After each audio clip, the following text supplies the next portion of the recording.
Well, and your job was paying pretty good, and money is really the name of the game. And there's the old cliche in wrestling. It's all about the money and the miles. And what younger listeners to this show may have to understand is that the talk of wrestling fans was WrestleMania and the phenomenon of WrestleMania, but the talk amongst the boys was the payday associated with that show and the action figures that Vince had created for the industry, and cartoons and all these other different licensing pieces where there's new revenue streams where maybe that wasn't commonplace in wrestling before. We even talked about last week, the guys sort of took care of their own quote unquote gimmicks. Well, now Vince McMahon has taken that to a whole new level, and there's Hulk Hogan lunchboxes and Hulk Hogan cartoons and Hillbilly Jim action figures. And the boys are talking about how this cash is just pouring in, and that creates a bit of a war for talent. Vince is trying to sign any and every piece of talent for his program, and not only to make his show better, but also to hurt the competition. And this feels like it has, according to what we fans have been reading for years now, Crockett has to sort of reassess, hey, how can I compete with this? And perhaps Jimmy and Dusty come up with a new idea of how to compete. They acknowledge that, well, you won't have one big WrestleMania payoff for the boys, but if you stick with Dusty, if you stick with Crockett, you'll get more money because we're going to run more pay-per-views. The idea being that Vince only has WrestleMania, but Dusty wants to run 4 or 5 pay-per-view shows, which in theory would net you more than just one WrestleMania. When did you first start hearing this narrative and this pitch from Dusty or Crockett or someone in the office?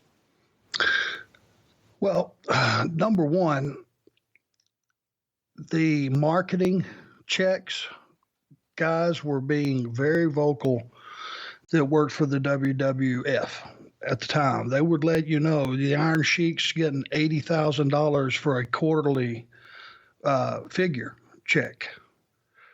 Think about that. That's for the quarter, and the marketing money that those guys were making, was very, very, very loudly put out there.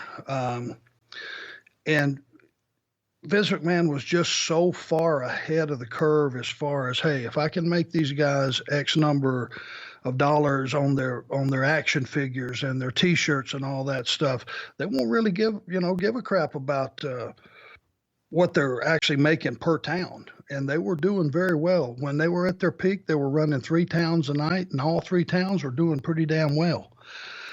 So, he's a marketing genius as far as, getting every dollar you could possibly get out of the talent. And then obviously WrestleMania came along, another brilliant move. And it's like, Jesus. So then we start hearing about, okay, we're going to have a pay-per-view.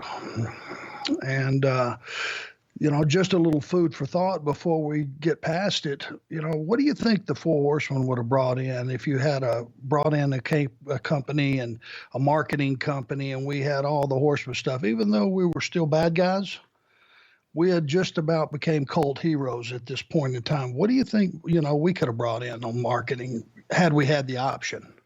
Yeah, I mean, I know Crockett did his best to package that for you guys. I think you had Horseman vitamins and you had a Horseman jacket and a Horseman t-shirt, but not nearly the machine that Vince McMahon had at the time. You got to think you could have added another comma or two. Let me put it to you this way. Horseman vitamins might have gave me diarrhea. That's about the only thing that happened from taking Horseman vitamins. They,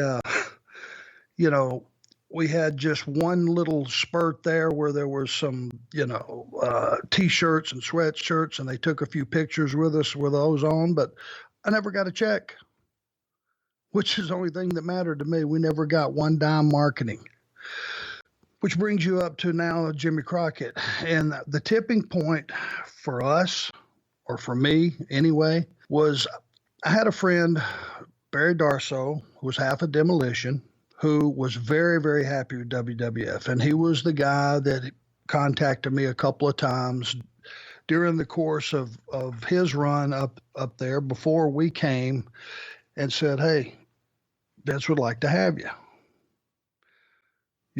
Well, thank you very much. I appreciate that. But I was very happy. I was happy in my role. I was happy in the money I was making. I was happy in the travel.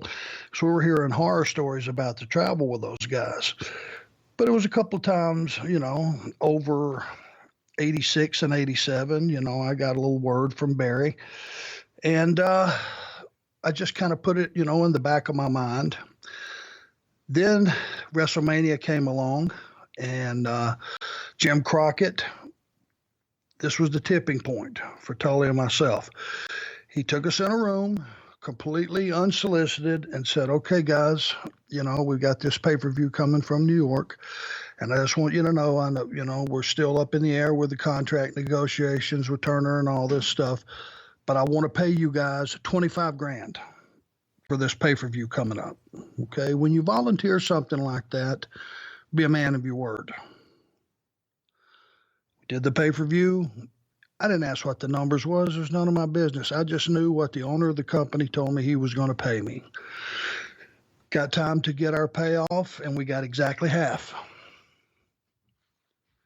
Biggest disappointment of my life. Now, would you quit on whatever that was, whatever half of that, $25,000 is? Well, no. But it hurt my feelings. And it's the first time in the business, being a grown man in a business that has nothing but grown men, and these days grown women. But it hurt my feelings. When a guy tells me that's what he's going to pay me. That's it. Because otherwise, on the first, what I viewed the first negotiation, it wasn't even a negotiation. It was just a fact. Here's what I'm paying you. When a guy's word is no good, I start to look at him completely different than I did 30 minutes before that. And that's what happened. And that's what really got me thinking, hey, should I ride this out? Should I wait to see? I found out what had, through the grapevine, that the negotiations were not going all the way positive with Turner buying the company. And we also heard another rumor that if he didn't buy it, that the company was going to go bankrupt, which tells me people are going to be scrambling for lifeboats. There's only so many to go around, and I wanted to get ahead of that curve for sure. Let's talk about Bunkhouse Stampede and that payoff you got. You said that it was, roughly half of what you were expecting. In my research, I read that you got a disappointing payoff in May, and I've heard that sometimes the pay-per-view paydays were always slow because you've got to process them through the cable companies, and the money just comes 90 days later, or sometimes a little more. Is that the timeline? You have the show at the end of January, and it's probably May before you actually get the payoff, and you realize, well, shit, this is half. Yeah, because, again, I was hanging on to that.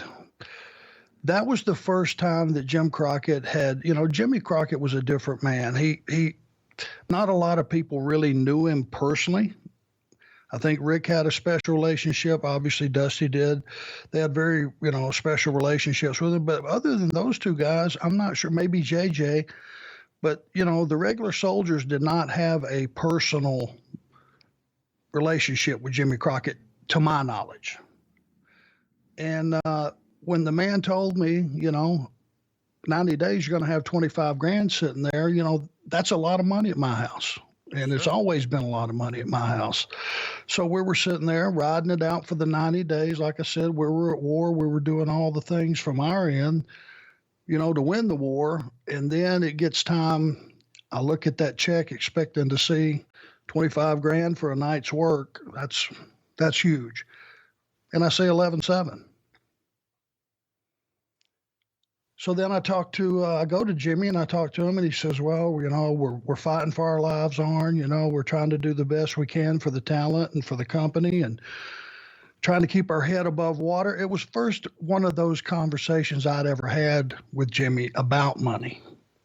I'd never talked to Jimmy Crockett about money because I was very happy with what I was making. It's the most money I'd ever made in my career and in my life.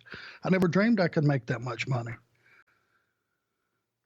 So we had that conversation, and he gave me his word. I'm going to make it up to you. You will get your money. Trust me. Well, famous last words.